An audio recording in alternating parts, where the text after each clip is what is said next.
natin mga kababayan, mga ka-analyze. Ano ba 'to? Pati ako naguguluhan.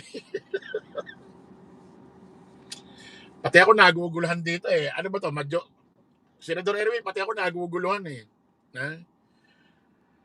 O sabihin na natin ito, majority na ngayon ito. Majority na ngayon itong kampo nila Tito Sen, Senador Erwin Tulfo, Senador Rapi Tulfo, at sa iba pa. No? Sila na ang majority ngayon, itong grupo nila Tito Sen. Alam naman natin mga kababayan, kasi nung nakaraan, talagang nagkaroon na ho ng bastusan, pakapalan na ho ng mukha. Hindi na ho maganda mga sinasabi nitong grupo nila Senador Alan Peter Cayetano, mas kilalang 10K Boy. Alam naman natin mga kababayan, pag tinitignan mo yung majority grupo nila Tito Sen, walang ibang mga senador din na, although may mga sumasagot, pero walang katulad ng karakter nila Senador Erwin Tulfo, Senador Rapi Tulfo. Kasi ito nga mga kababayan, bukod sa senador, dating nasa media ito, dating mga broadcaster ito. At ang klase, trademark ng kanilang pagkokomentaryo, pagko-commentary sa kanilang mga media platform dati nung sila hindi pa politiko, hard commentator ho itong mga ito. Alam niyo naman yan, di ba, press one? Hard commentator ho ito mga kababayan eh. O ano, Chris Ulo, point mo, hayop ka. O ito point ko, hayop din kayo. Ito point ko. Sa grupo ho nila Tito Sen, although sumasagot si Tito Sen at iba pang mga senador dyan, hindi ito yung mga kasamahan mo diyan, hindi ho katulad ng iba na parang medyo palaban na magsalita, na maanghang magsalita tulad doon ni Senador Rapi Tulfo at Senador Erwin Tulfo. Nung dumating itong si Calbong Bato de la Rosa diyan sa fire exit, nagtatatakbo tong hayop na ito, nadapa, no? At hingal na hingal pa, ginamit na yung boto niya. Nakikita niyo doon sa upuan si Senador Rapi at si Senador Erwin Tulfo, nakaupo lang. Ngayon nasabi ng mga tangang DD shit, duwag daw itong magkapatid na ito dahil nakaupo lang. Tanga. Kaya itong magkapatid na ito nakaupo lang, body language yan mga kababayan. Ang ibig niya sabihin, mensahe yan. Mensahe yan na wala namang kwenta yung pinaggagawa mo, Bato de la Rosa. Kung tutuusin, mas nakakaasar pa nga yung ginawa ng magkapatid dahil mensahe yan. Walang kwenta yung mga pinaggagawa nyo. Ano, nagmumumura si Bato de la Rosa? Ano gusto nyo? Mataranta yung dalawang magkapatid? Wala nga kakwenta-kwenta. Hindi tumatayo, hindi gumagalaw, nagte-text lang. Ibig sabihin, walang dating yung pinagagagawa mo, Bato de la Rosa. Intindihan mo? O tahimik na yung magkapatid. Eto na, nag-iingay na yung dalawang magkapatid. Nag-iingay na yung dalawang magkapatid, maanghang magsalita. Kumbaga, lumalabas na yung pagiging hard media commentator nila, naapektuhan naman kayo ngayon. At alam naman natin mga kababayan, itong si Senador Rapi Tulfo, wala pang declaration na tatakbong pagka-presidente. Wala pang declaration, tambak na itong si VP Lastay Duterte alias Saltik.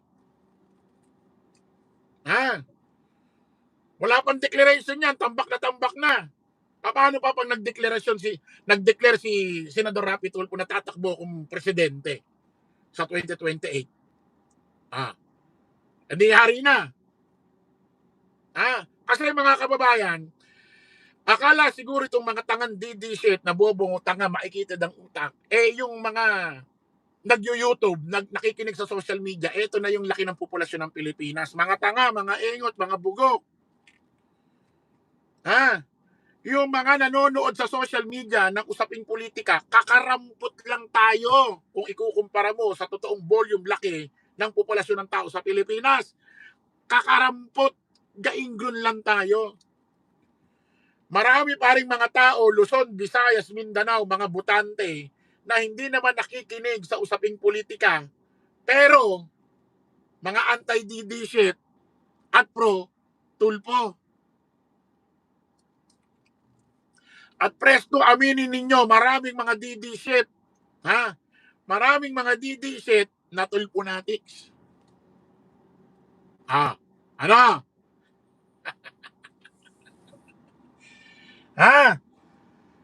Maraming mga maka-DDS na Tulfonatics. Pero hindi mga nanonood dito sa social media. Mga nagtatrabaho, bahay lang. Aminin ninyo, maraming DD shit na tulponatics. Ano? Alam nyo ba, hindi ko nararamdaman yan? Kapit-bahay lang namin DD shit pero tulponatics. Bakit sa DD shit? Mahal niya si Digong, pero hindi niya mahal yung mga anak ni Digong. Ano? Maraming mga DDS gusto si Digong, pero si VP Lustay Duterte hindi nila gusto. At reality yan. Kahit kayo, gusto nyo mga kapitbahay ninyo, gusto nyo yung kumari ninyo, gusto nyo yung kumpare ninyo, pero yung anak nila ayaw nyo dahil bastos. Di ba? Reality check yan. Ngayon, etong si Pulong Duterte, o mas kilalang 51 billion boy, putik pag sinabi kasing 10K boy, ang maiisip mo, si Alan Peter Cayetano. Pag sinabi mo naman 51 billion boy, ang maalala mo naman, si Pulong Duterte.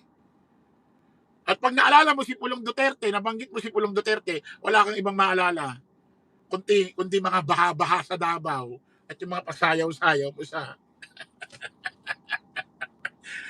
kapal lang mukha nito. Dinaig pa yung mga anak niya. Dinaig mo pa si Omar Duterte. Si Omar Duterte, simple nga lang, hindi nga nagsasayaw. Lagi nga lang pakit sa camera. Lagi lang nakaganyan, no? Ito naman tatay niya, gaganong-ganong sa bar, nakakala mo, teenager. Hindi ng pagmumukha nito. Ano mga itsura mo?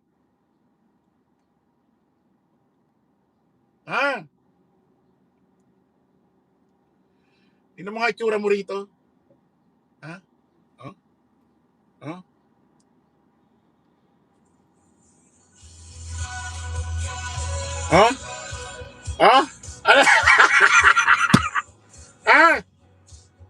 Ano yung mga itsura mo?